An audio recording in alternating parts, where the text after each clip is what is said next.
Musika talde batekin nintzen geldituko, baizik eta geldituko nintzake nahi punkoia sortu zian eta zirrara eman zian momentu hortaz.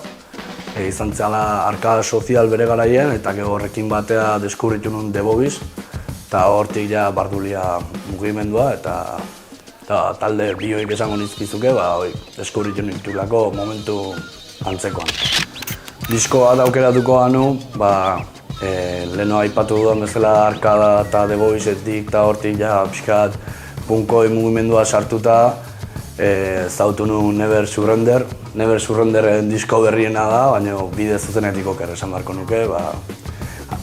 Disko guztiak dituen letrak, barruan, momentuan eta gaur egunde sortzen dizkidan zirrarak eta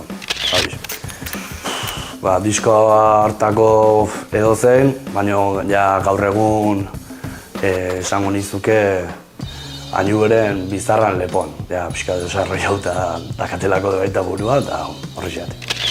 Netzako letra bat edo esaldi bat, esango nizuke abesti osoa. Hainuen abesti bat dela aurpegi biluziak. Mendia juten nintzen ere momentu txarrenetan abesti jartzen nuen, neharraiten nuen. Netzako izan da musikan babesa sentitzea bezala. Naturakin babesean eta musikakin babesean. Netzako musikari bat bere jarduna gustukoa katena eta izan da beti txikitatik Jonko, The Bobbiesekoa. Ni gaur egun abeslari bezala eta beak zekan jarrera eta gaur egun Malarruinakin dakan jarrera. Asko transmititzen zialako txikitan, nik debaita soi transmititzen nahi detelako gaur egun holtza gainen, da gehien bat jarrera eta ez egon gortasun hori holtza gainean. Nik musika etxian nahonen entzutet bai vinilotatik eta bai CD-tatik. Hortik ez edatea nahi, baina tamalez nire kotxeak ez daka CD erreproduzitzeko irratian sarbidea. Eta hor dugun bai streaming bidez entzutetela, baina bestela etxian nahonen guztua vinilotatik eta CD-tatik noski.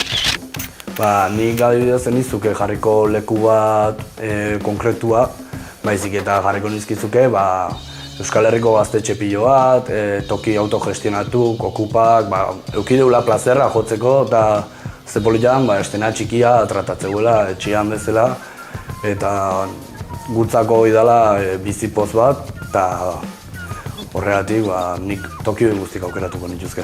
Tokia lehen esan dizuten bezala, baina nik etxia bezala dakat Xari Jai bilagonan eta da gure toki bat maitasun guztia emateuna musika zuzenean eta kulturari, euskal kulturai, eta nik esango nizuke. Gutzako da gure toki goxo bat, kiston tokia, eta nik Xari Jai aukeratzen beti.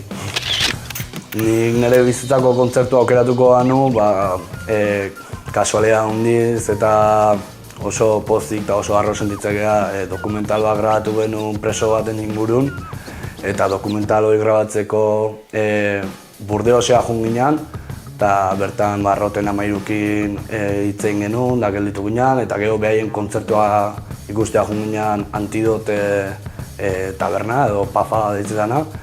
Eta zan ikustea Euskal Herrian txoznak betetzen zituen eta karpa osoa betetzen zuen talde oso ospetsua edo momentu hortan tope zeudenak eszenatoki gabe jotzea eta azalean bizitzea eta gainera gero eta gehiago gustatu ditzaiten gertuko jendeakin eta nire aitakin eta asko maite duten jendeakin bizitzea. Nire diruakin egozin una lehen diskoa izan zen Durangoko azokan Fermin Muguruzan Euskal Herrian Jamaika Clash. Ni lapurtzen nien gurasoei dirua zerbeiak egoste zituen liburu pilo bat eta nik joten nintzen gurasoen diru horrekin disko egostea eta lehenengoa kasualitate izan zen Fermin Muguruzan Euskal Herria Jamaika Clash. Egosieten azkeneko diskoa izan da diskoa ez, Fito Eskintzen viniloa beraien taberna.